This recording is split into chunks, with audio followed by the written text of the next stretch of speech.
मैं यूज है।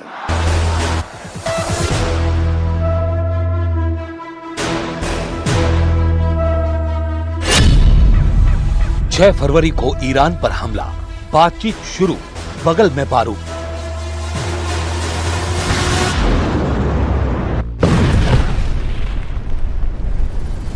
अमेरिका और ईरान एक दूसरे पर हमला करने में रत्ती भर भी रहम नहीं करेंगे। अरब सागर में अमेरिकी आर्माडा यानी युद्धपोत का बेड़ा 20 जंगी जहाजों से ईरान को चारों तरफ से घेर चुका है।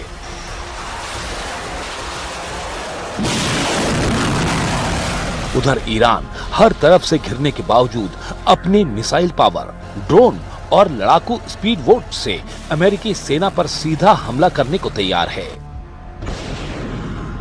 दावा तो यहां तक किया गया है कि पश्चिमी एशिया में मौजूद अमेरिका के 8 देशों में मौजूद 60 अड्डों पर ईरान अंधाधुंध हमले करने को तैयार बैठा है।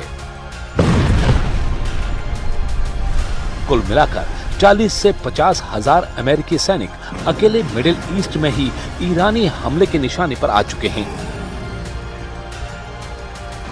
ईरान भले ही कागज में अमेरिका और इजराइल के सामने कमजोर नजर आए, लेकिन ईरान के पास कुछ ऐसी जंगी काबिलियत हैं जिसका खौफ अमेरिका और इजराइल दोनों को है। ईरान के पास बेतहाशा बैलिस्टिक और हाइपरसोनिक मिसाइलें हैं। ईरान के पास लंबी दूरी के आसमानी और समुद्री ड्रोन हैं जो अमेरिकी सेना का काल बन सकते हैं। ईरान अच्छी तरह से जानता है कि अगर उसकी मिसाइलों ने अमेरिकी जंगी विमान वाहक पोत यूएसएस अब्राहम लिंकन को उड़ा दिया तो अमेरिका के पैर जंग के मैदान में उखड़ने लगेंगे। ईरान ये भी जानता है कि अगर उसकी मिसाइलों ने अमेरिका के लंबी दूरी के बमवर्षक B-2 को हवा में तबाह कर दिया तो अमेरिका की अरब सागर में सारी अकड़ और धौंस की हवा निकल जाएगी।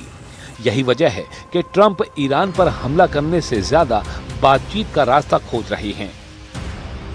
अमेरिका और ईरान के बीच जारी तनाव अब बातचीत के लिए मेज पर पहुंचने वाला है।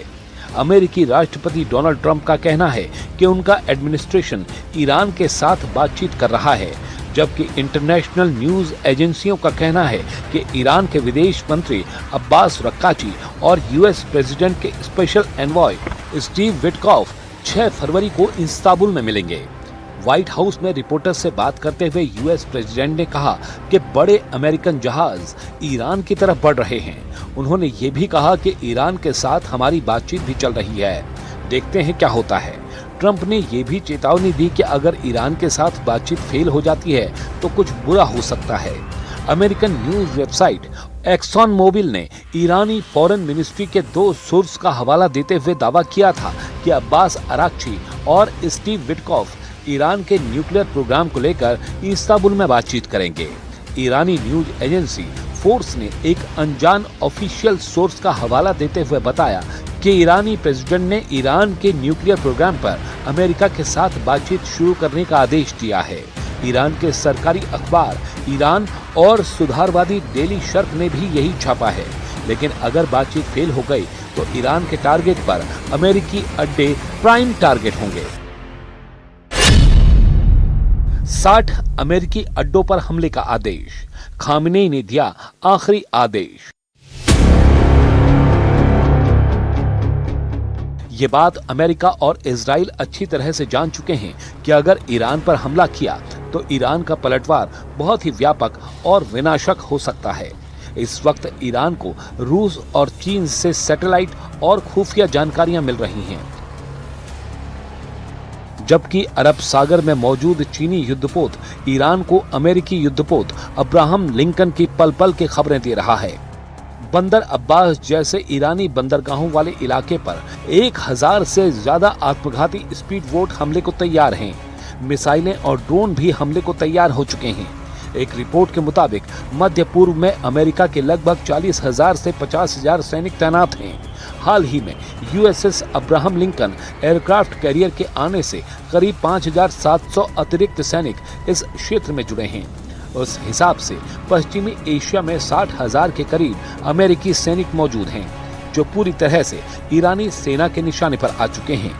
कतर में 10,000, बहरीन में 9,000, कुवैत में 13,500, इराक में 2,500, यूएई में लगभग 5,000, सऊदी अरब में 3,000 के करीब, जॉर्डन में 3,000, सीरिया में 900 अमेरिकी सैनिक ईरानी सेना के निशाने पर हैं और इन्हीं सैनिकों की कब्रें खामेनेई ने तेहरान के पास कब्रिस्तान में खुदवा दी हैं। ईरानी सैन्य कमांडरों और आधिकारिक बयानों के अनुसार यदि युद्ध छिड़ता है तो उनके प्राइम टारगेट वो अड्डे होंगे जो ईरान की सीमाओं के सबसे करीब हैं।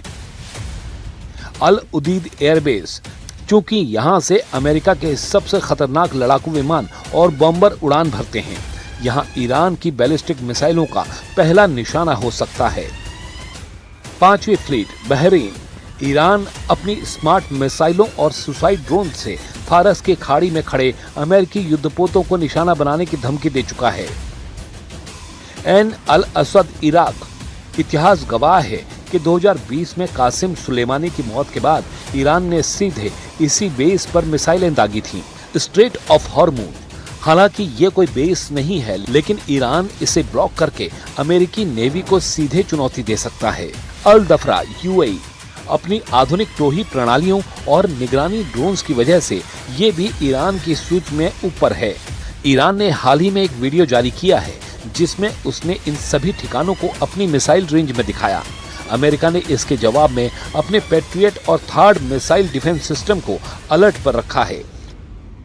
Can't tell you what I'm going to do because right now, we have a tremendous force going there, just like we did in Venezuela, even bigger, and they'll be there soon. And I'd like to see a deal negotiated. I don't know that that's going to happen. We're talking to Iran, and if we could work something out, that'd be great. And if we can't, probably bad things would happen.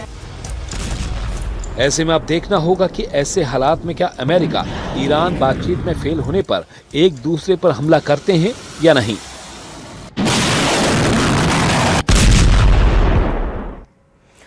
और चलिए इस